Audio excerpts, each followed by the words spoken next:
Bonġu, u kif wieħedkom se nkun qed nagħmel kummenti dwar il-proposti tal-Gvern għal proposti tal-Kummissjoni Venezja kif ukoll il-proposti kemm tal-Oppożizzjoni Nazzjonalista kif ukoll ta' għaqdiet jew membri tas-soċjetà ċivili.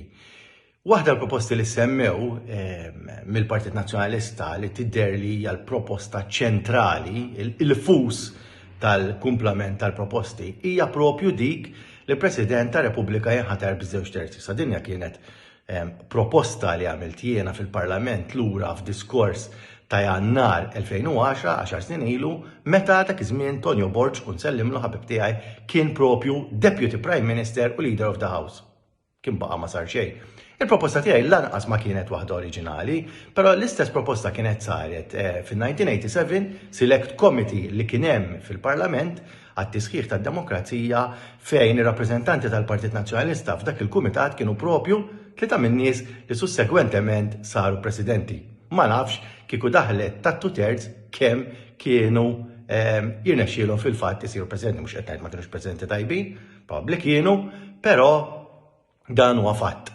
Dak iż-żmien il-Partit Nazzjonalista wkoll kien fl-oppożizzjoni.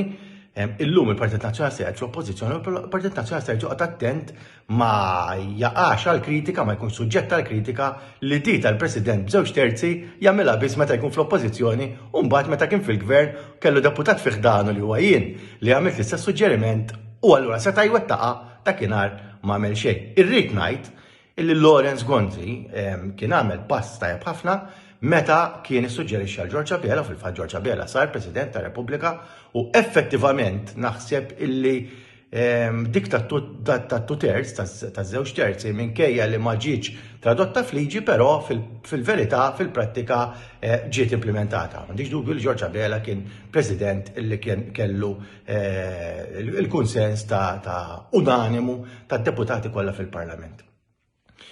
Punt żgħir ieħor li xtaqt nagħmel huwa wkoll il-fatt li r-riforma kostituzzjonali jekk se jsir xi tibdil fil-Kostituzzjoni tajjeb li tiġi konsultata is-soċjetà ċivili, iva u esperti, però fl-aħħar mill-aħħar ma ninsewx il-Kostituzzjoni trid tinbidel fil-Parlament. U huma fl-aħħar mill-aħħar il-partiti politiċi fil-Parlament dawk illi ġew eletti f'elezzjonijiet ħielsa fl-aħħar mill-aħħar il-poplu jiddetermina il-kompożizzjoni tal-Parlament huma l-partiti politiċi li jridu jagħmlu l-emendi legali.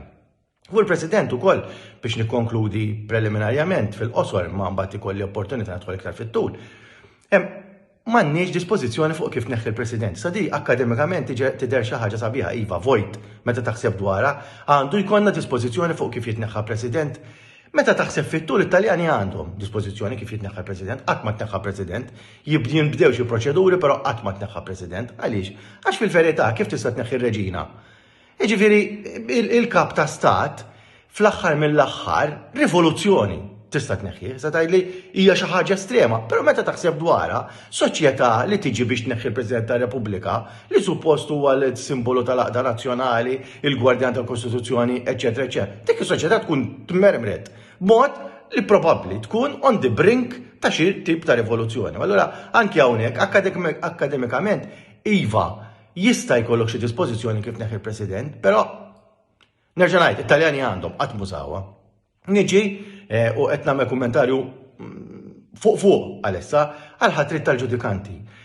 Iktar ma nara proposti, iktar nikkonferma kemm il-sistema li hemm illum li kienet proposta tiegħi wkoll fih dan il-Kumitat ta' Konsolidazzjoni tal-Liġijiet fil-Parlament li kont nippresjedi u frott il-mozzjoni numru 260 ta' 8 ta' Novembru 2011 li kont ippreżentajt fil-Parlament iktar inħoss kemm hi sistema tajba. Għaliex għax toħloq checks and balances.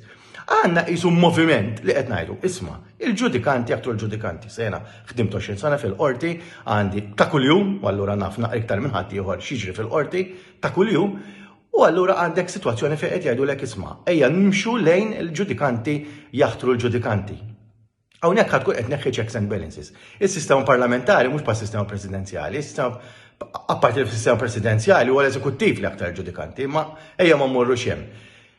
Kellek situazzjoni, illum għandek situazzjoni checks and balances fejn għandek il-Judicial Appointments Committee jagħmel rakkomandazzjonijiet u mbagħad huwa l-politiku illi effettivament jaħtar. Ovvjament din hija checks and balances għaliex għax għandek kumitat li qed jipproponi u għandek il-politiku mbagħad li jrid jażel minn hemmhekk. Is-sistemi li qed jiġu proposti huma inkwetanti immens. Ħankun skjett huma inkwetanti immens. Għaliex? Għax ma ninsewx, jittispeċini ngħidha, illi qed ngħidu isma' ma naftax il-politiku bil-ħatrit. Però ma ninsewx li fl-aħħar 20 sena kellek l-ġudikanti senior illi spiċċaw irriżenjaw u spiċċaw bi proċeduri l-qorti. Ġifieri jiena mbaxx garanzija se jkolli. ħafna mill-ġudikanti huma seri, però li jkollok tliet ġudikanti minn 40 għax hawnhekk m'għandniex 5,000 ġudikant illi spiċċaw akkużati fil-qorti. Meta jien se niġi biex infassal is-sistema tal-ħatrit tal-ġudikanti, anke dejn irid inżomm quddiem għajnejja. U għalhekk importanti li jkolli checks and balances, apparti minn hekk u naqqada mal-ixu tal-President. Jekk xi poteri ġodda se jingħataw il-President, l-għanet il-President li mhux li huwa unelected. Mela allura se nieħu poteri minn nies li huma elected u li jridu jagħtu kont temilhom fil-Parlament imma jagħtu